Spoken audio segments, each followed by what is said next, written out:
En tant qu'entrepreneur, je me suis longtemps questionné sur les raisons du succès d'une personne.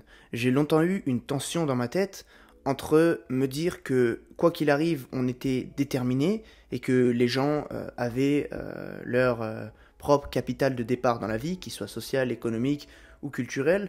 Et de l'autre côté, je me disais non, c'est pas possible, le travail paye. Parce que c'est un narratif qu'on vend beaucoup dans le monde de l'entrepreneuriat. L'entrepreneuriat, c'est déjà assez dur comme ça. Donc on a besoin de se créer des mythes et d'avoir de l'espoir.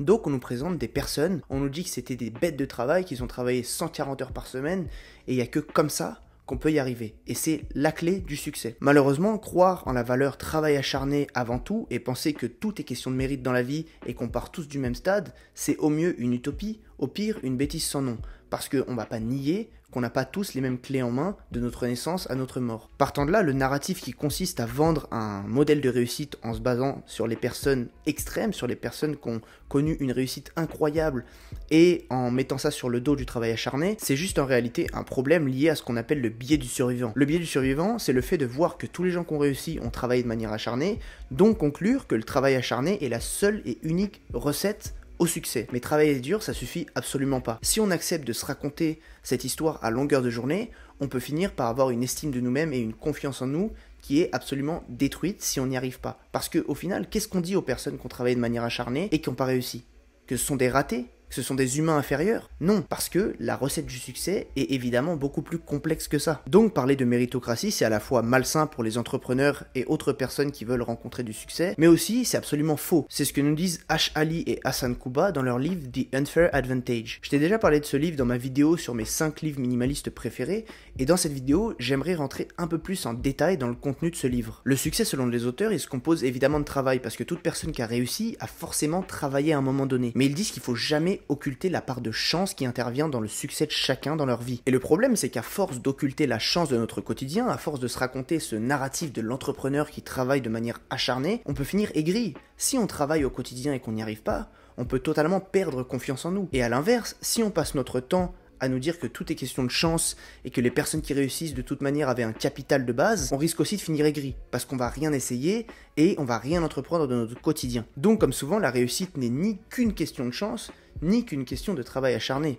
Le succès se place un peu entre les deux. Et puisque la chance est impossible à quantifier, Ash Ali et Hassan Kuba vont se baser sur une notion qu'ils ont inventée, qui est la notion d'avantage injuste. L'avantage injuste, c'est une condition, un atout ou une circonstance qui te mettent dans une position favorable pour réussir. Cet avantage est unique et personnel, ça veut dire qu'il est propre à toi et qu'il peut difficilement être copié ou acheté par une autre personne. En d'autres termes, l'avantage injuste, c'est le fait de travailler, mais travailler intelligemment. Savoir cultiver ses forces, savoir renforcer ses faiblesses et se concentrer sur les avantages naturels qu'on a, pas forcément en travaillant plus. Et toute cette notion de travail intelligent, je la trouve super pertinente parce qu'elle permet vraiment d'être plus intentionnel dans son approche des choses. D'ailleurs, se concentrer sur le peu de choses qui marchent et qui font la différence, c'est à la base d'un principe qui est beaucoup utilisé en minimalisme et dans l'entrepreneuriat en général, la loi de Pareto. Et l'avantage injuste, c'est rien de plus qu'une application de la loi de Pareto dans son chemin vers le succès et dans sa vision du travail au quotidien. En connaissant ton ou tes avantages injustes, tu sais ce qui marche pour toi, tu sais dans quoi il faut que tu t'investisses et t'essayes pas d'être parfait dans tous les domaines. Tu te concentres sur l'essentiel et tu fais moins mais mieux dans ta vision du travail. Partant de là, les auteurs nous disent que tout le monde a un ou plusieurs avantages injustes et qu'il faut juste apprendre à les distinguer pour les cultiver. Le premier avantage injuste, c'est l'argent. Bon, celui-là c'est un peu le plus évident, et je pense que depuis le début de la vidéo, si tu réfléchis un peu à cette notion d'avantage injuste, t'as forcément pensé à la notion de capital économique. L'argent, c'est à la base de la réussite de beaucoup de monde. Par exemple, on nous voit souvent le succès de Mark Zuckerberg ou encore de Evan Spiegel, le fondateur de Snapchat, mais ce sont des personnes qui avaient beaucoup d'argent de base. Ils avaient des parents assez riches, donc évidemment, toute personne riche ne peut pas forcément développer des applications à succès, mais ce travail acharné s'est accompagné d'un certain capital économique. L'avantage injuste de l'argent, il est à voir sous plusieurs angles. Déjà, est-ce que tu peux dégager du temps et de l'énergie dans des choses qui te rapportent pas d'argent pour l'instant, mais qui ont des chances de fructifier dans le futur? Par exemple, est-ce que tu aurais l'apport nécessaire pour monter un projet qui te tient à cœur?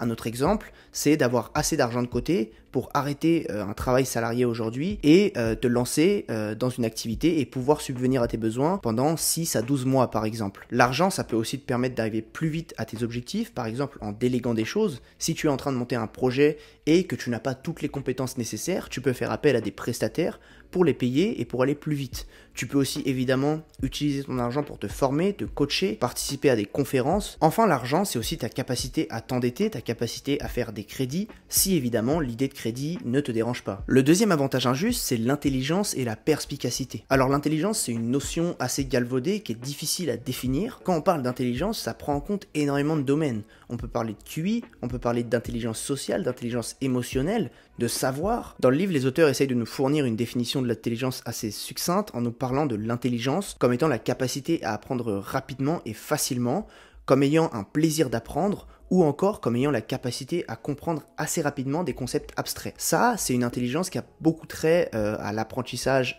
dans les livres et l'apprentissage théorique, mais il y a aussi une intelligence beaucoup plus pratique, une intelligence de terrain un peu, c'est l'intelligence sociale et émotionnelle. C'est une intelligence que tu acquiers en réalité sur le tas. Beaucoup de gens très intelligents en théorie sont très mauvais en termes d'intelligence émotionnelle par exemple, donc l'intelligence pratique équivaut autant que l'intelligence théorique dans ton chemin vers la réussite. Alors si l'intelligence n'est pas ton avantage injuste, ça veut pas dire que tu es stupide, ça n'a rien à voir.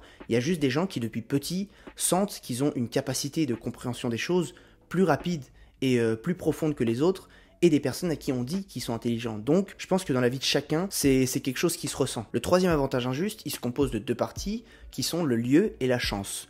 Pour faire clair, c'est juste être au bon endroit, au bon moment. Alors, au niveau macro, si on prend les pays, toute personne qui habite dans un pays développé a la chance et l'avantage injuste d'être au bon endroit. Après, si on parle plus au niveau micro, il y a vraiment des personnes qui sont au bon endroit, au bon moment, pour développer un certain domaine d'expertise. Par exemple, si au début des années 80, tu habitais dans la Silicon Valley et que tu étais fan de technologie, il y a de grandes chances que tu étais beaucoup plus avantagé que quelqu'un d'autre sur le globe. Après, même si le lieu c'est important, la chance se rajoute à cet avantage injuste parce que tout simplement, il faut savoir quoi faire de cette position géographique. Ce que nous disent les auteurs, c'est que même si la chance est quelque chose qui ne peut pas forcément être prévue, elle peut se provoquer en allant aux bons endroits, en parlant aux bonnes personnes, en ne disant pas non à toutes les opportunités qui se présentent à nous. Donc de manière générale, la chance peut se provoquer en étant au bon endroit. Le quatrième avantage injuste, c'est l'éducation et l'expertise. Là encore, on a un avantage injuste qui se divise en deux parties. L'éducation, c'est tout simplement avoir un bon niveau d'études, parce qu'on part du principe qu'un haut niveau d'études te permet premièrement d'avoir des connaissances et de l'intelligence, donc ça nourrit un autre avantage injuste, mais ça te permet aussi d'avoir un cercle social en rapport avec ton domaine de compétences. Les études, ça sert à apprendre des choses, certes, mais si ça ne servait qu'à ça, on apprendrait tous des choses de notre côté. Ça sert aussi à donner un cadre propice à la construction de relations sur le long terme, parce que si on reste avec des personnes 3 ans, 5 ans, 6 ans, il y a de grandes chances qu'on commence à se créer des liens sociaux et qu'on puisse s'en servir dans un avenir professionnel. Mais dans la vie, il n'y a pas que les études, il ne faut pas forcément avoir fait des grandes études pour avoir l'avantage injuste de l'éducation et de l'expertise, parce que la deuxième partie de cet avantage, c'est l'expertise.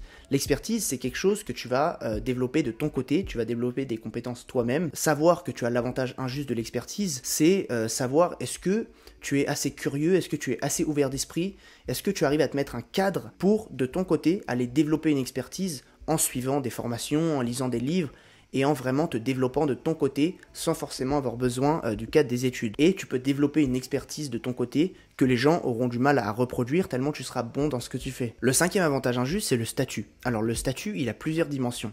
Il a déjà une dimension sociale, c'est-à-dire comment les autres te perçoivent. Quelle place tu as dans ton milieu social? Est-ce que les personnes t'estiment? Est-ce qu'elles te voient comme quelqu'un qui a de l'autorité dans ce que tu fais? Donc est-ce que tu as un statut social en général? Mais ce qui est intéressant, c'est que les auteurs rajoutent que le statut, c'est aussi beaucoup une question de statut interne. Et le statut interne, c'est super puissant, surtout si tu es indépendant ou entrepreneur, parce que le statut interne, c'est ta confiance en toi et ton amour-propre. Alors je sais que ces termes peuvent paraître un peu clichés, mais ce qu'ils veulent dire par là, c'est qu'avec un peu de confiance en toi et d'amour-propre, tu vas arrêter de te comparer aux autres, et au final, tu vas arrêter de vouloir tout faire à la fois. Si tu es confiant dans ce que tu fais, Si tu es confiant dans tes connaissances, dans tes compétences et dans tes avantages injustes, tu vas arrêter de créer de l'anxiété par la comparaison parce que, comme je te disais en début de vidéo, on a beaucoup tendance à se comparer à des cas de réussite extrêmes, à des gens qui dorment 3 heures par nuit et qui travaillent 140 heures par semaine.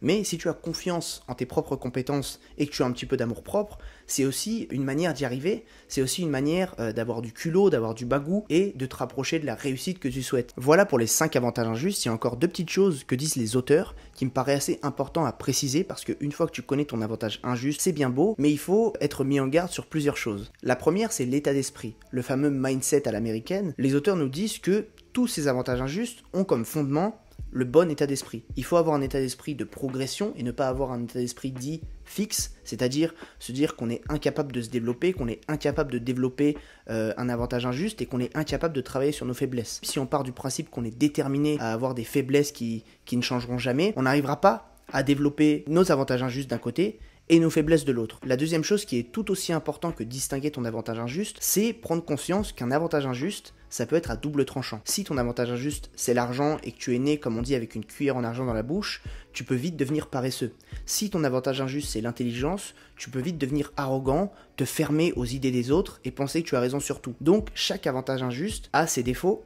Et pour les découvrir plus en profondeur, je t'invite à lire le livre, mais c'est aussi important à préciser, parce qu'un avantage injuste, ça sert pour être cultivé, mais ça sert aussi pour se prémunir du fait de rester un peu dans sa zone de confort. Donc, une fois qu'on connaît son avantage injuste, il faut savoir quel peut être le pendant négatif de la chose. Voilà pour ce livre, The Unfair Advantage de Ash Ali et Hassan Kuba, un livre que j'ai beaucoup aimé, tu t'en doutes, parce que il présente vraiment cette notion de travail intelligent en profondeur et te permet de réintégrer de l'intentionnalité, le fameux lien d'intentionnalité dans ton rapport au travail. Il m'a beaucoup décomplexé et m'a fait me dire que dans la vie, il n'y avait pas que le travail acharné. Évidemment, il faut travailler, mais encore une fois, il faut avoir conscience de son avantage injuste et de la part de chance qui joue dans la vie. Ce livre, il m'a aussi fait arrêter de ressentir une certaine envie quand je voyais des gens qui avaient réussi. Ça m'a fait arrêter de me dire qu'il y avait seulement un chemin vers la réussite. Au contraire, aujourd'hui, j'analyse beaucoup plus froidement les techniques de ces personnes, ce qu'ils ont intégré à leur quotidien, et j'essaye de voir si moi je peux l'intégrer à mes systèmes, et est-ce que ça peut coller avec les avantages injustes déjà existants dans ma vie. Voilà pour cette vidéo, un nouveau format où je te présente un livre qui m'a marqué et qui m'aide à me développer dans mon quotidien, qu'il s'agisse de minimalisme ou encore plein d'autres sujets de développement. Si la vidéo t'a plu et que le format te plaît, n'hésite vraiment pas à me le dire en commentaire, j'aimerais bien avoir des retours sur cette vidéo particulièrement, parce que c'est un format que j'aimerais bien développer, te présenter de temps en temps des livres qui m'ont marqué, mais il faut que ça plaise évidemment aux gens, donc si ça plaît pas, je vais pas continuer indéfiniment. Par contre, si ça plaît, je continuerai parce que j'ai encore énormément de livres à présenter. Si la vidéo t'a plu, tu peux aussi t'inscrire à mes lettres minimalistes. Les lettres minimalistes, ce sont des mails privés que j'envoie plusieurs fois par semaine avec du contenu que je ne partage pas sur YouTube. Donc si tu veux recevoir la prochaine lettre, n'hésite pas à cliquer sur le premier lien en description pour rejoindre l'aventure. Abonne-toi à ma chaîne, laisse-moi un petit j'aime et partage cette vidéo si elle t'a plu. Ces petites actions pour toi m'aident énormément dans l'évolution de mon travail au quotidien, donc je t'en serai extrêmement reconnaissant. De mon côté, je te dis à la semaine prochaine pour une nouvelle vidéo minimaliste.